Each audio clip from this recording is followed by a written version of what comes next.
Praise the lord. ఈరోజు దేవుని వాగ్దానము, మీ ధైర్యమును విడిచిపెట్టకుడి, దానికి ప్రతిఫలముగా గొప్ప బహుమానము కలుగును. హెబ్రీయులకు రాసిన పత్రిక 10వ అధ్యాయము 35వ వచనము. ప్రియమైన సహోదరి సహోదరులారా, దేవుని ఎదుట నిజమైన పవిత్రమైన భయభక్తులు కలిగి నిర్మలమైన మనస్సాక్షి గలవారు మనుష్యుల ఎదుట కూడా ధైర్యముగా నిలబడతారు. వారు అన్ని రకాల భయాలను సులువుగా జయించగలరు. అయితే దేవునితో మన సహవాసాన్ని పోగొట్టుకుంటే భయం మనల్ని ఆవరిస్తుంది. మనము దేవుని శక్తిపై ఆధారపడక మన స్వంత సామర్థ్యాలపై ఆనుకున్నప్పుడు భయం మనల్ని అధిగమిస్తుంది. కనాను దేశం వెళ్ళిన వేగులవారు అక్కడ చూచిన వారిని బట్టి భయపడలేదు, కానీ దేవుని వాగ్దానాన్ని నమ్మలేదు గనుక వారు భయపడ్డారు. శిష్యులు కూడా భయపడినప్పుడు క్రీస్తును విడిచి చెదిరిపోయారు.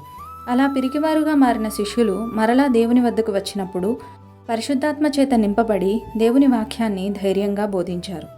పిరికివారు దేవుని రాజ్య వారసులు కాలేరని దేవుని వాక్యం సెలవిస్తుంది.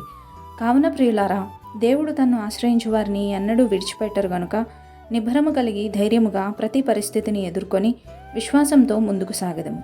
దేవుని యొక్క గొప్ప దీవెనలను పొందుకుందాం. అట్టి కృప దేవుడు మనందరికీ దయచేయునుగాక. ఆమెన్.